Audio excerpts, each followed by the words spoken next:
Center for the Study of World Religions, Harvard Divinity School. Welcome to our first Psychedelics in Ethics event for the spring 2025 semester. My name is Jeffrey Breau, and I'm a program lead for Psychedelics and Spirituality at the Center for the Study of World Religions.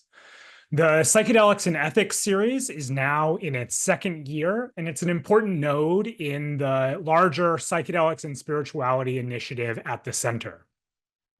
The Psychedelics and Spirituality initiative is one part of the ongoing and evolving initiative called Transcendence and Transformation, or TNT for short. Finally, one more log rolling note. For those of you joining us today for the conversation with Dr. Benjamin Breen, there's another conversation happening next week with Dr. Christian Greer. That event is titled Historians on Drugs, a roundtable discussion of psychedelic historiography, and it will trouble the grand narratives of psychedelic history. That conversation will be both in person at the center, which is located at 42 Francis Street in Cambridge, Mass. And it will also be on Zoom on March 4th from 12 to 1:30 p.m. Eastern. You can register for that event and for all of our upcoming events on the CSWR's website. Okay, with that housekeeping out of the way, in today's event, we are joined by historian Benjamin Breen, who will be speaking about his 2024 book, Tripping on Utopia, Margaret Mead, the Cold War, and the Troubled Birth of Psychedelic Science. To briefly give a sense of how this conversation is going to unfold, in a moment, I will turn the floor over to my colleague, Paul Gillis-Smith, to introduce himself and Dr. Breen. We will then both disappear, and Dr. Breen will take center screen to share about his book and the wider research that he's engaged in. Following his presentation, the three of us will all appear on screen to continue a moderated discussion. And with that, I will pass things over to Paul to introduce himself and Dr. Breen. Thank you, Jeffrey. Hello, everyone. I'm Paul Gillis-Smith, also a program lead for Psychedelics and Spirituality at the Center. Without further ado, I will introduce our speaker for today. Ben Breen is an associate professor of history at the University of California, Santa Cruz, where he works on the history of science, medicine, empire, and the long-term impacts of technological change. He's written 2 books on these subjects, Tripping on Utopia, that Jeff just mentioned, and The Age of Intoxication, Origins of the Global Drug Trade in 2019. In addition to his academic writing, he publishes a weekly newsletter, Res Obscura, a catalog of obscure things. With that, I will hand the floor over to Ben. Take it away. Okay, hi everyone from Santa Cruz. Thank you to Paul and Jeffrey. Please let me know if there's any Wi-Fi issue, because I'm here on campus at UCSC. Sometimes that happens, but I have a lot of slides to cover. I want to go quickly through some just archival, interesting things that might spark discussion in the Q&A, which I want to leave most of the time for. But I also added some stuff based on an email Paul sent me this morning, which I thought was a really interesting question, and it was well framed. So I'm just going to read a little bit of what he wrote me. He asked me if I could discuss a little bit from my first book, where I talk about why did entheogens or psychedelics not quite fit in the same category conceptually, but also commercially and socially with early modern drugs that I was writing about, like opium or cannabis or coffee. Which to varying extents did circulate around the world and find cultures of usage globally, whereas something like peyote failed to do so. And so he was wondering about what happened in the 20th century. Like, why did that difference end up breaking? Why was there suddenly in the 20th century this globalization and, commercialization, but also cultural uptake of psychedelics, which had previously been very localized? So I added a little bit on that this morning, which I'm interested to talk about because it's sort of like a long-standing question I've had. In fact, it's maybe one of the reasons why I'm an historian of drugs, is that's among the questions. So I'm just going to start, number one, by thanking all of you for inviting me and for attending, and I look forward to talking more. But I also want to start by thanking the archivists and librarians who make all historians' work possible, but in particular this project of tripping on Utopia. I worked on it all through COVID. It began before COVID, but was mostly a COVID project. And I was really grateful to the people who let me, in some cases, into their homes to do oral history interviews or look through stuff like this. This was a box of never documents that were at Oscar Janiger's house, or his son at least, in Los Angeles. But also librarians across the US were really helpful in opening up archives that were closed because of COVID and helping me. I just want to briefly kind of give you a sense of, despite some of the content of the book, which is dark, I actually found it incredibly fun to do the research, and I hope that comes across. It was so interesting seeing these sorts of documents like Cary Grant's trip reports, which I thought was very Cary Granty. Or, for instance, this mystery, one of many mysteries in John C. Lilly's archive at Stanford. Apparently, there was a whole transcript of a discussion between Richard Feynman and Ram Dass, which John C. Lilly facilitated in some way, and which was missing from the archive.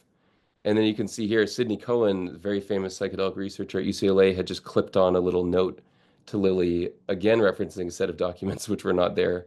So it was both really fun to go through these archives, but also a really good reminder of how incomplete they are and how much is missing, both because of the kinds of people who preserved things, the archives of psychedelic history, and those who did not. Um, Questions of gender, race, and social class come to the fore in the construction of an archive. But also, these were unusually raw archives. They hadn't really been professionally sorted through or cataloged. Even Timothy Leary's archive was pretty new when I was doing this project at the New York Public Library. And a lot of what I looked at was sort of unsorted files sitting in boxes.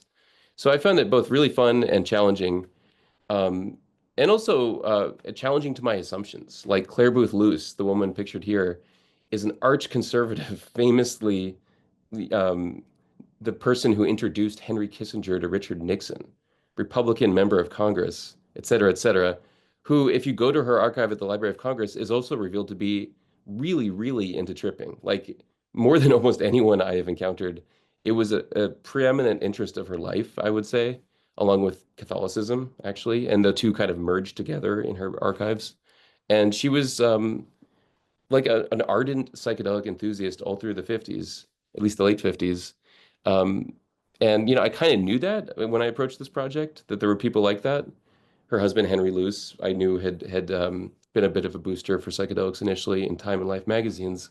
But actually seeing the archive viscerally, flipping through her diaries, looking at her drawing of her hand that she drew at 3:35 p.m. after taking LSD, it was just both fascinating and also really kind of thought-provoking in terms of getting me to think again about what I thought I knew about the history of psychedelics. And that's really what the book was trying to do. And I'll come back to this, but the key intervention I'm trying to make is bringing back anthropology and specifically Margaret Mead and her social circle into the history of psychedelics, because that's really one of the main findings that emerged from my archival research was Margaret Mead was surprisingly interested by LSD in the mid-50s and actually was approached by Timothy Leary when he just had started at Harvard to become a participant and partner with him in the Harvard psilocybin research.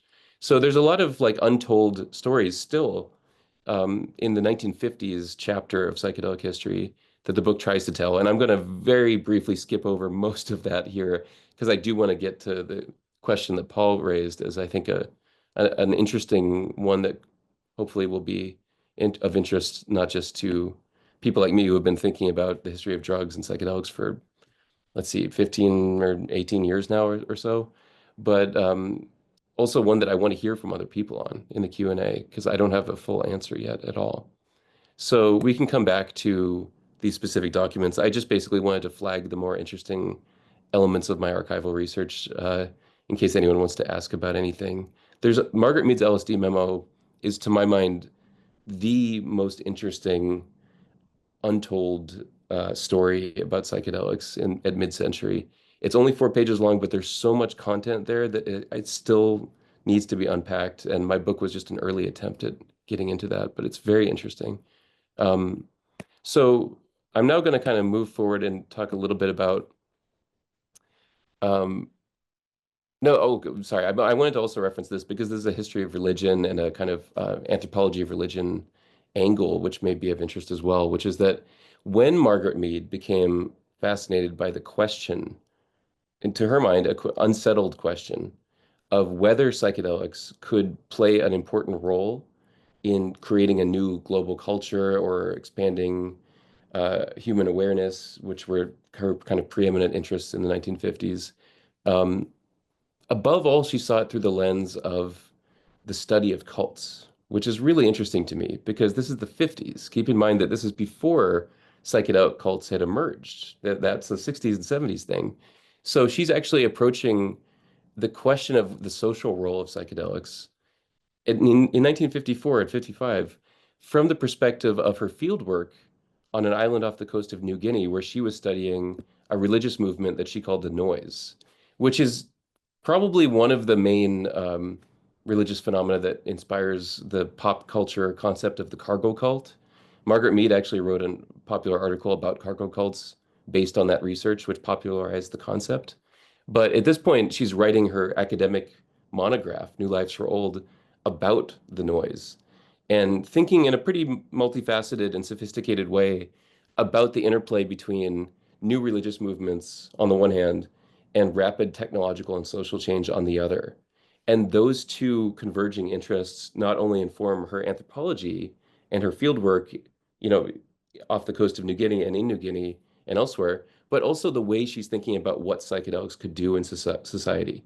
So here she says, and she's typed this really quickly, so it's filled with typos, but new possibility for LSD away from mysticism and escape.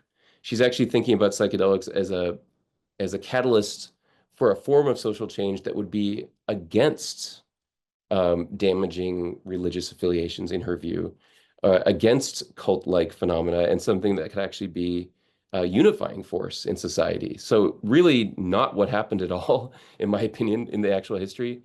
But for that very reason, I found it so interesting to think with and to kind of develop as a theme in psychedelic history, because it's so different from the story that I have always absorbed from the existing books. So I'm going to circle back to Margaret Mead at the end of this talk, but I just kind of want to give people a context for what I'm talking about and why Margaret Mead actually fits into this. Interestingly enough, at the end of this published book, New Lives for Old, there's an appendix where she actually discusses peyote and LSD as potential like social tools. She doesn't quite call them that, but she thinks about them in sort of functional terms as something which could um, improve society in a broad-based way, potentially. And so it's really the only time in this whole period that she actually publishes on her psychedelic research and interests. Now, another thing I just want to flag, when I talk about Margaret Mead, I'm not just talking about her as an isolated thinker, but I'm really in the book and in my thinking about the history of psychedelics, trying to do something more sociological and kind of key in on this group of people that Margaret Mead was a nucleus of, but by no means the only center of, which mostly kind of was constructed by and around the Macy conferences, which were this well-funded series of meetings all through the late 40s up into the early 60s. Most famous today is one of the sort of seedbeds of artificial intelligence and machine learning research, actually. The cybernetics conferences were the most famous series of Macy conferences, which Mead was actually a participant in and I think a co-editor of the volumes of. But she also played the key role in organizing these problems of consciousness conferences, which were really important in psychedelic history because this is among the first like international psychedelic or scientific conferences in which psychedelics are discussed at length by scientists and doctors in a public forum because these were published.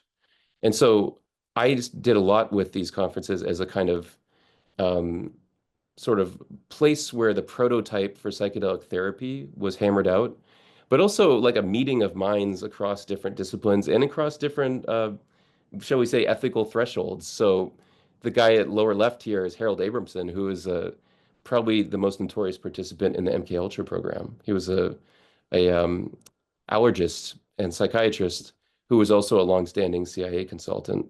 And so he was sort of like the CIA link to the Macy world, one of them. And he was also a good friend with Margaret Mead and mentioned in her memo. So I was kind of trying to unpack what's going on socially and intellectually in this group of people. Um, some of the other people of interest are like founders of the field of cognitive neuroscience, like Mary Brazier. There's Harold Abrahamson, Seymour Ketty, who's a really, really important figure in mid-century science in terms of like institutional funding. Um, one of the people who kind of helped construct and create the National Institutes of Mental Health and played a key role in sort of allocating funding and being a connector between different disciplines. And Roy Grinker, very similarly, a really important figure in mid-century psychiatry and the social sciences in general. And actually in Harvard, Henry K. Beecher, who is a very famous anesthesiologist. There's a Beecher Chair of Anesthesiology at Harvard, who I actually emailed a lot with the current holder because he was doing his own research into Beecher, and occasional psychedelic researcher himself, but also, and this is not a coincidence, one of the main antagonists of Timothy Leary at Harvard, someone who was very disapproving of the next generation of psychedelic researchers after this one. So that's kind of the framework for the book. Now, with the time I have left, I'm going to try to talk about, and actually, if someone could in the chat let me know when I hit 30 minutes, just give me like a 30-minute marker in the chat so I can know to wind down. I'm trying to now talk about how this fits with my first book. So by inclination and training, I am an early modernist, sort of a cultural and medical, specifically medical historian and historian of science, but I also look at cultural patterns in the Portuguese and British empires. So that's like what my PhD was about. My first book was an enlargement of that. And the connecting point between them to me is pretty clear, which is largely Paul's question. Why did certain substances become labeled drugs in the first place? Like, why do we go to a drugstore, but also to a drug dealer? Why do we use that term and that concept across such a capacious set of social categories? Why are drugs so important in world history and specifically world trade? So, like, if you think about coffee and tea, those are like major engines of global trade for the past 500 years. Obviously, the illicit drug trade is much the same. And so what is going on there? It's not just something interior to the human brain or human biological proclivities, although that's part of it. Drugs are addictive and fun for many people. But there's also a lot of cultural and medical layers. Many drugs are paraded around in public and in medical frameworks as wonder drugs. So where did that come from? The answer of my first book is the 17th century, basically. But also, why did some drugs fail to become wonder drugs? Why did certain substances not make it into the global scene, become part of the global drug trade? And so that was kind of the underlying set of interests that informed my first book, but I think was also there driving my interest in the history of psychedelics. And one of the key takeaways from The Age of Intoxication, basically what I just said, if we want to understand the history of empire and the history of globalization, we need to take drugs seriously as a category. And so I'm really clear about this not being stimulants or medicines. They're called drugs in multiple European languages from the 17th century on. And so it makes sense to talk about that category and to historicize it. That's really what I was trying to do. In fact, there's a direct through line through many multinational drug companies. Not many, but quite a few actually. More than a handful, like Merck, which were actually founded as early modern apothecary shops and then became, through this very labyrinthine process, multinational pharma companies today. So that's a direct genealogy. And then also to kind of I was trying to get an index of changing definitions of drug, but also like what is a drug, but also what is addiction, and what are these social categories and how do they change? Categories like prescription versus recreational drug, or intoxicant versus not intoxicant, narcotic, and so forth. Coffee was in the 17th century usually classified as a narcotic by people in the position to know, including Francis Bacon, because he thought it was like opium. So what is going on there was was my main impulse. And one of the main points I tried to make is that all that trivia and weird early modern stuff about the 17th century, some of it didn't get carry over to the present, but a lot of it was kind of part of the cultural and intellectual baggage that we bring to how we talk about drugs today. And so it was kind of finding those early modern origin points for a lot of the sort of otherwise unexplainable aspects of drugs in society today. And one of the things I want to talk about now, about keying in on Paul's question, is why did chocolate get attacked so vociferously in its early period of adoption globally, and specifically adoption by Christian European users? Why did it follow a parallel path to peyote in the 17th century, in the sense that it was both substances were attacked as being satanic and heathenish and so forth, along with tobacco, which was treated much the same? But of course, chocolate became hot chocolate.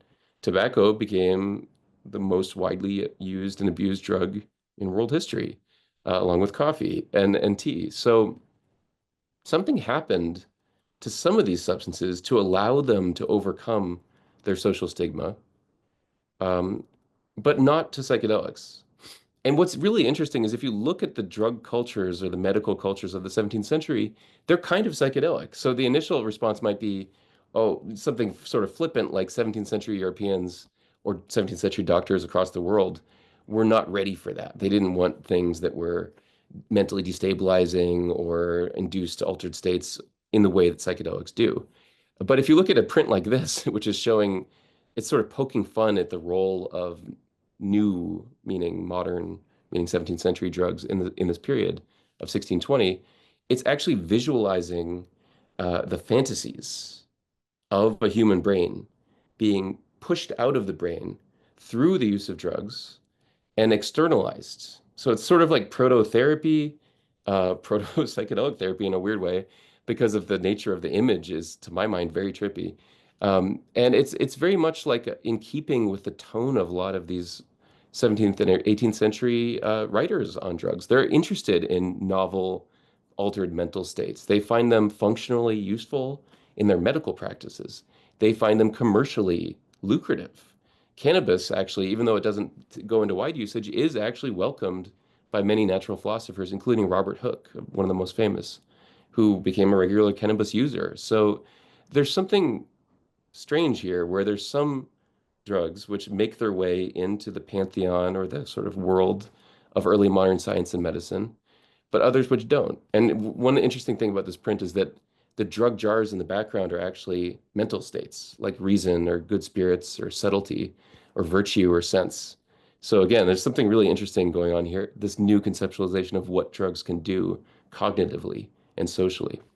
Now I'm going to kind of go pretty fast here, but one of the things that I want to point out is that these images are part and parcel of a backlash against that role of new drugs. There's a lot of the reason there's a monkey on the cover of my first book is that a lot of these early modern attacks on the new drugs, which in this case were alchemical medicines, but they included tobacco, which is shown in the image, and also probably alcoholic spirits. I think that's probably like a gin glass up there, which was a newly invented drug at this time too. Uh, they were attacked as being a source not just of, quote, heathenish customs or anti-Christian behavior, but also of idiocy, of hallucinations, a source of trash stuck in your head, and then also aping the behaviors of others, which was a commonly used complaint, specifically about chocolate and tobacco, because both were associated with indigenous peoples of the New World. And so there was this sort of proto-racial and certainly religious and social concern that Christian Europeans were aping the behaviors of non-Christian peoples from the New World. And so this is like a reoccurring theme in attacks on all manner of drugs, which also includes the nature of how peyote and ayahuasca and psilocybin mushrooms were attacked by European and Christian authorities. And so this is the book cover of Age of Intoxication. And it's sort of a play on King James' counterblast to tobacco, which is really interesting. Literally the King of England writing a pamphlet anonymously attacking smoking, where he says, literally,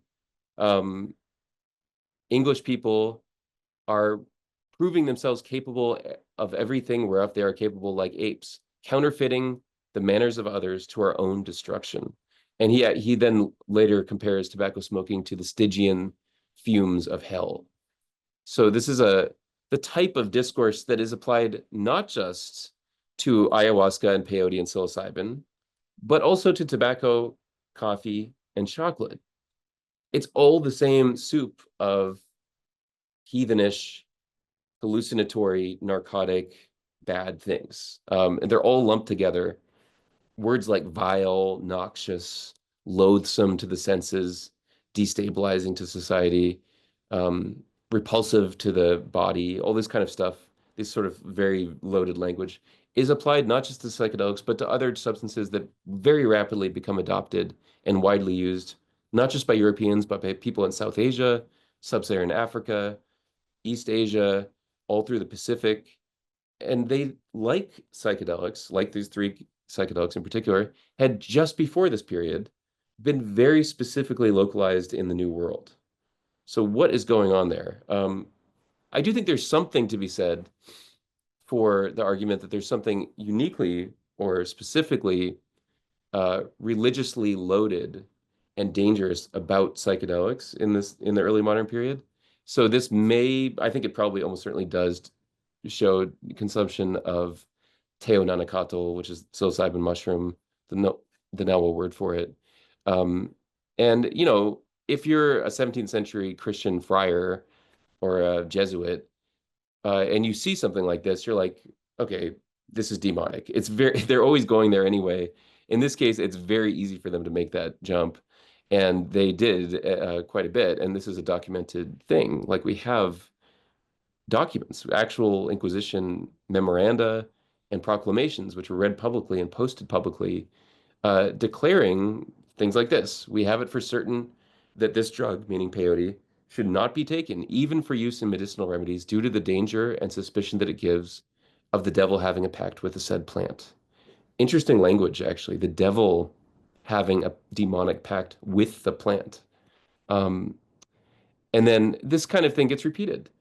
As any social historian can tell you, the fact that these bans on the use of peyote were being repeated across the 17th century very strongly implies that peyote was being used widely across 17th century New Spain, so modern day Mexico. That said, they did ultimately succeed. And so the end of my book, my first book, is basically ending up with the Enlightenment.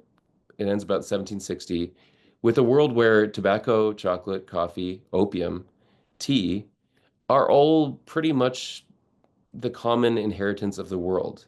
There's some memories of where they're from, but if you think about where do you get your coffee beans from, they don't all come from like the highlands of Mexico.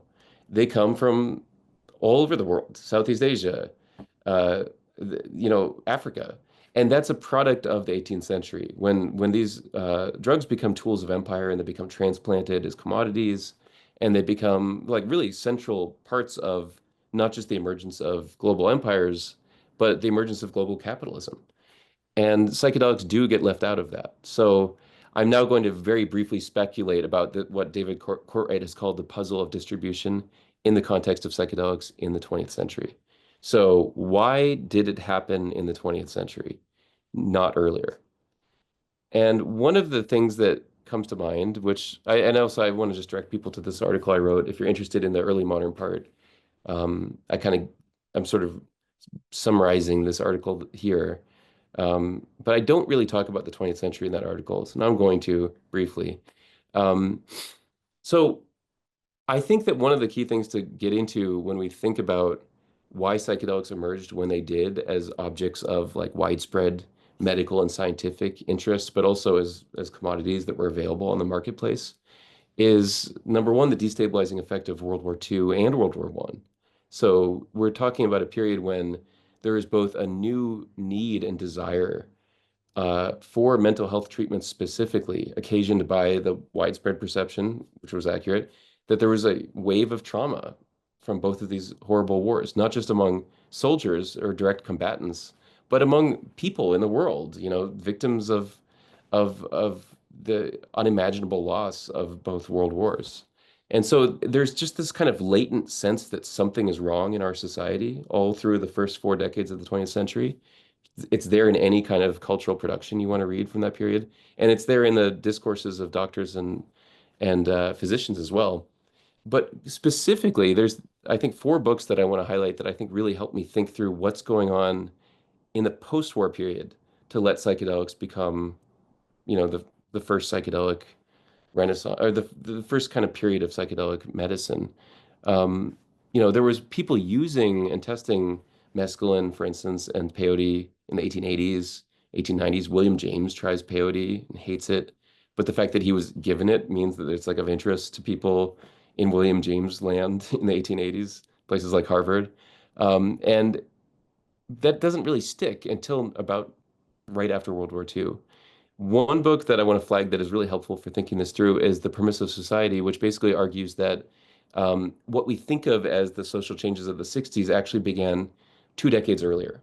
So the generation of the GIs in World War II are when we actually get into the statistical data, when a lot of things like marriage, like relationships out of wedlock, um, having children out of wedlock, um, doing drugs publicly.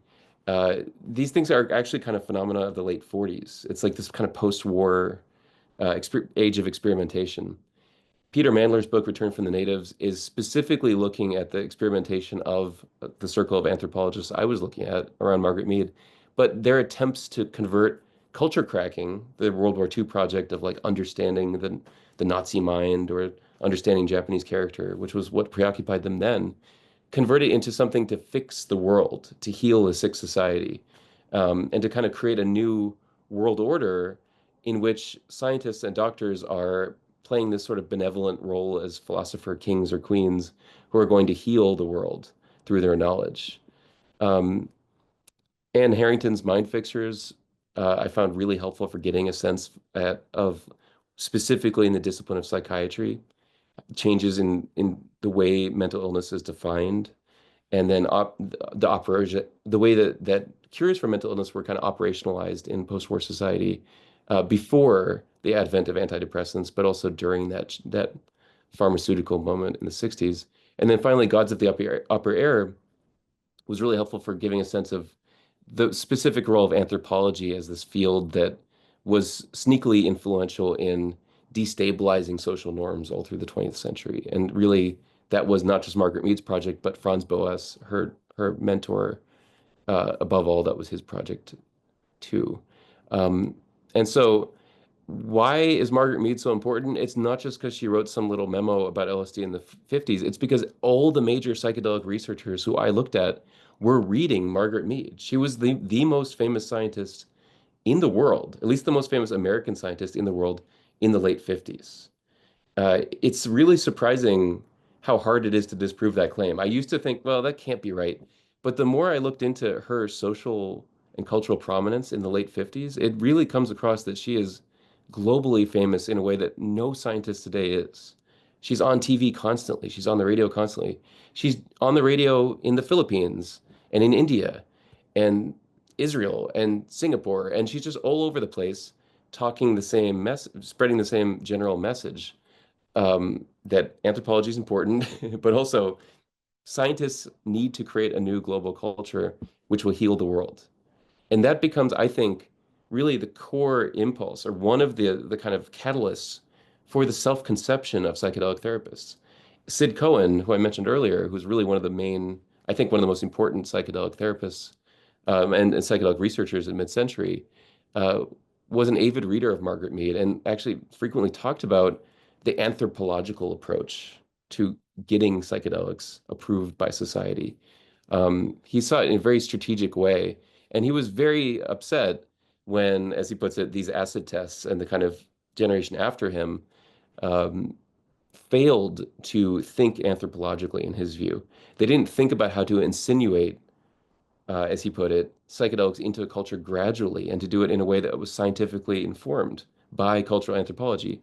It was more just let's see what happens, throw them out and see how society responds. So um, I'm going to kind of wrap up now with a sort of gloss of Tripping on Utopia from the perspective of what we were just talking about. So specifically, why did psychedelics emerge as this kind of finally like this global, if not commodity, then a global fixture of medicine and science and also of global trade in the 50s. And why did that go away? One thing that we find is that there's like kind of waves of enthusiasm and backlash around psychedelics. So the 17th century, we see a pattern that is in some distant sense comparable to what happened in the 20th century.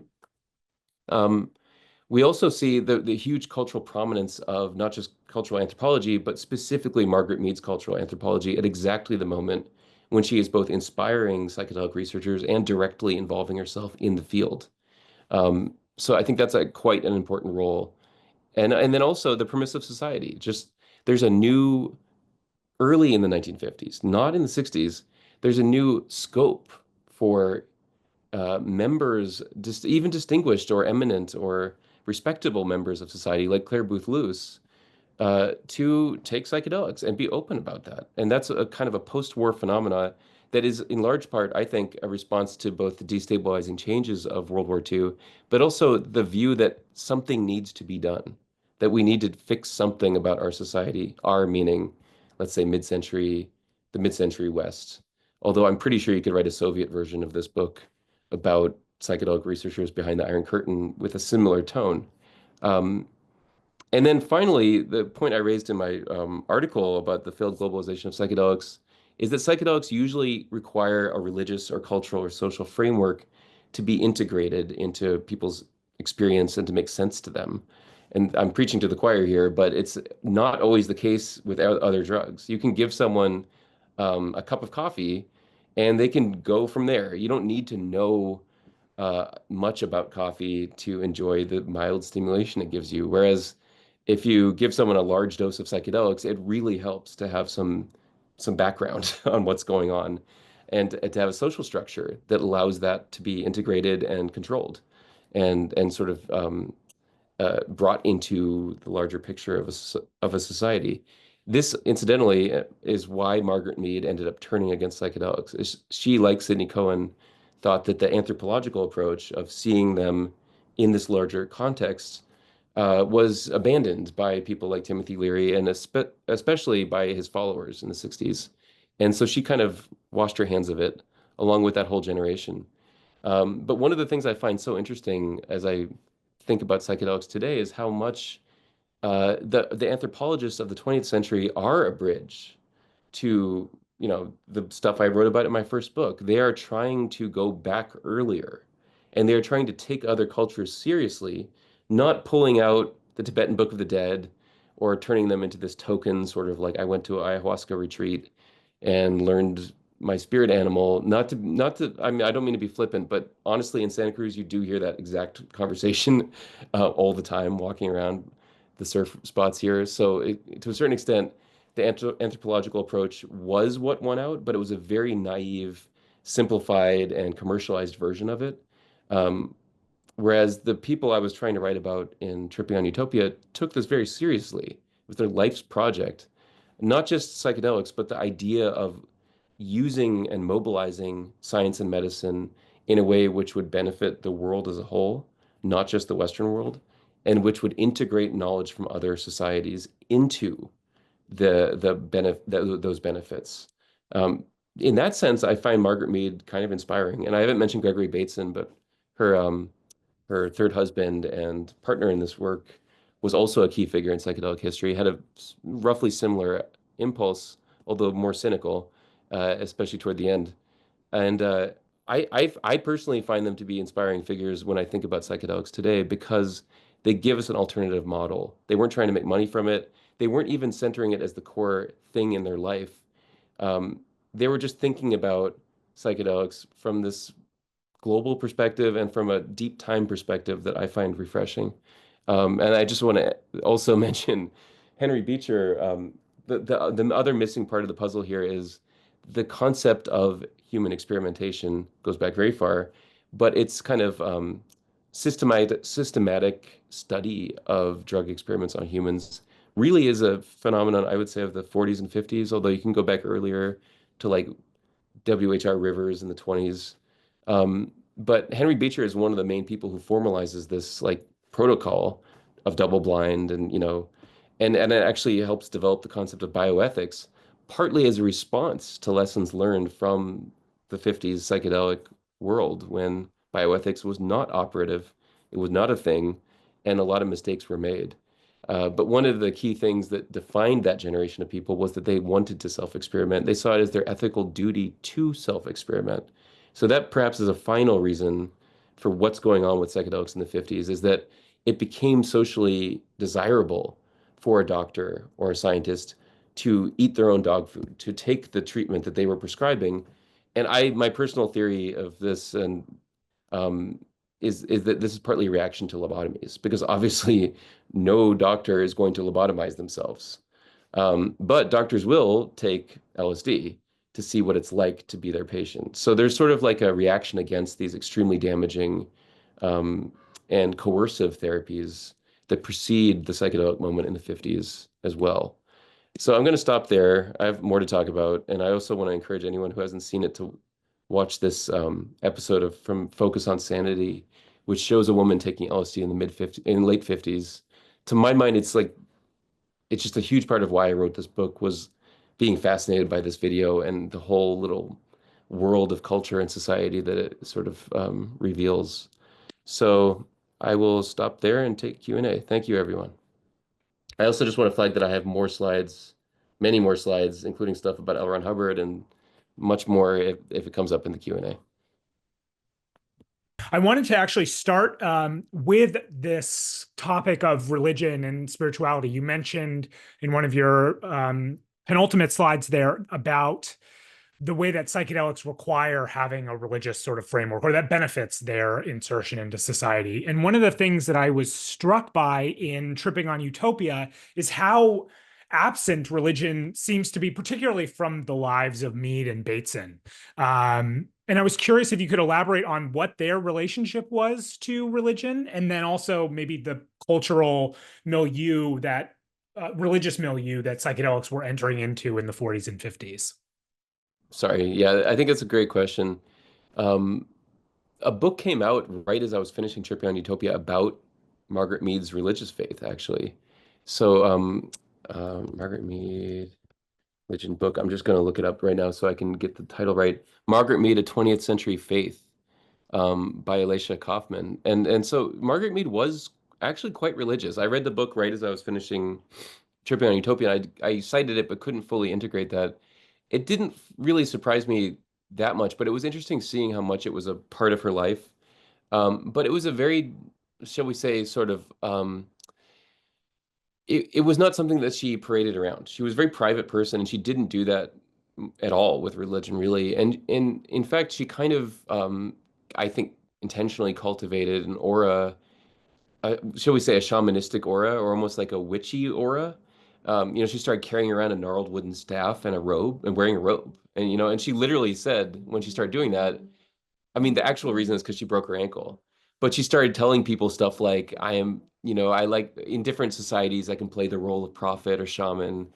She made it part of her shtick.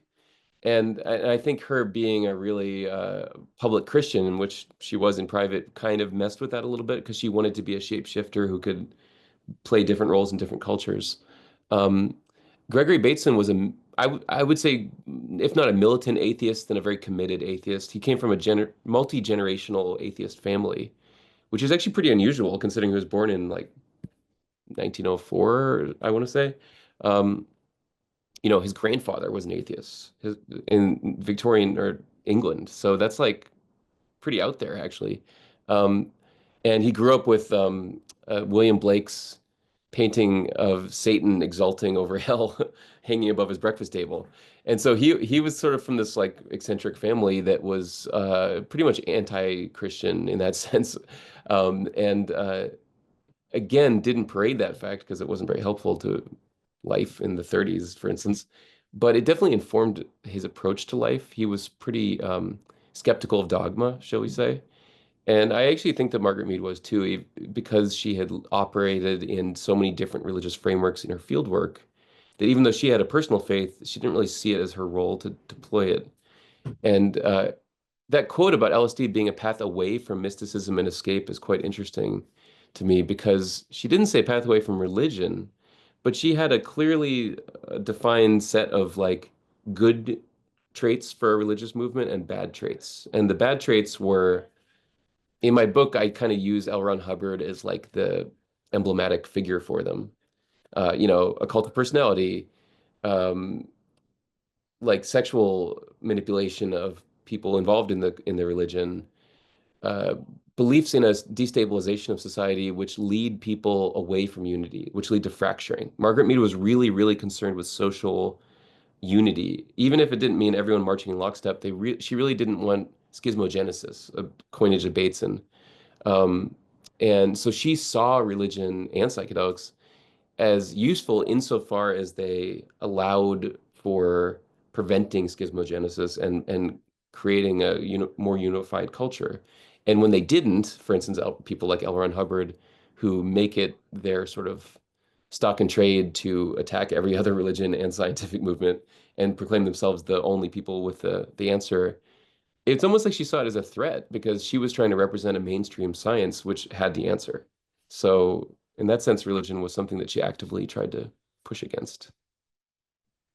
I wonder what she would make of contemporary psychedelic medicine being so invested in mysticism as a vector for the healing one, might unlock with treatment.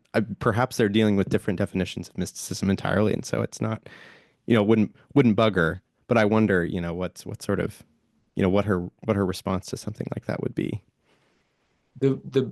The most interesting article she wrote about this is called "Toward More Vivid Utopias," and it's pretty provocative. It was a speech she gave as the president of the American Association for the Advancement of Science. So it was a big speech, but she was basically linking together Christian millennial visions of like, the return of Jesus and everyone goes to heaven.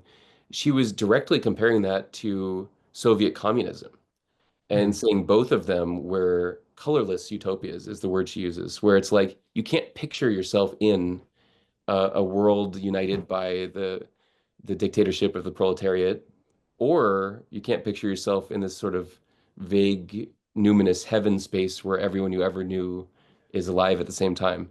At least she couldn't. She liked specificity. Obviously, many other people in the 20th century could picture both those things, but from her own perspective, both of them didn't have any purchase because they had no people in them. They were sort of fake in her mind. They were too abstract and artificial. And she wanted utopias, as she put it, that could be created on Earth through a knowable set of steps you could take to achieve them, not like waiting for this moment of rupture when everything changes. That was, I think, what she found most, distressing about the path taken by many scientists in the psychedelic world and in general, that when scientists tried to claim that there was this moment of rupture, she had no time for that. And I think that's the part, that's what she meant by mysticism, is like this hazy, like you just have to wait for this thing to happen and everything will change. We see that right now with AGI. Like I'm sure she would have had some thoughts on that too. I think with that, we're gonna have to land this land this ship here. Thank you so much, Ben. Jeff and I have been talking about this book at least once a week since we both read it over the summer, and recommending it to anyone interested in the history of psychedelic science. So it's such a treat to hear from you today and to get to just touch the surface of some of these questions that we have and that our lovely audience brought to us as well. And we're grateful as well to the center's director, Dr. Charles Stang, to Lori Sedgwick, and to the rest of the CSWR staff for their support on this event and all our other events. And we're also grateful for the support of the broader Harvard study of psychedelics in society and culture. And I will share a few announcements here. Let's see here of what is to come. So as mentioned at the start from Jeffrey, we have many more psychedelics related events this semester. One he mentioned, particularly if you found this discussion at all compelling, I highly recommend that you sign up for an event on the 4th of March that will be in person. There will also be a live stream option with J. Christian Greer on psychedelic historiography. How do we do it? There's a lot of the questions that we raised today in this conversation, but applying, to antiquity, medieval times, contemporary histories of drugs. How do we do this sort of historical work? And it'll be in person at the CSWR on the 4th of March at noon. At the end of March, on the 25th at 5:30, in the same format as here on Zoom, we'll be doing an event on psychedelics and Islam with Shugra Ahmed, Kamal Abu Shamsia, and Aiz Jama Everett. And that is sure to be a delightful conversation with them. And then our walking tours of Harvard psychedelic history. If you're looking for the decades following Mead in the 60s and on, we invite you to join one of the walking tours that we do of Harvard psychedelic history. First one this spring will be on the 26th of March, and then the next one on the 9th of April, and then another one on the 7th of May. Those start at 5 o'clock outside of the Center for the Study of World Religions, and they take about an hour and a half to 2 hours, and we end in Harvard Square. And with that, we'll bid you all adieu for the evening. Thank you for your attention, for your thoughtful questions, and we wish you a lovely rest of your evening. Thanks so much. cswr.hds.harvard.edu, copyright 2025, the President and Fellows of Harvard College.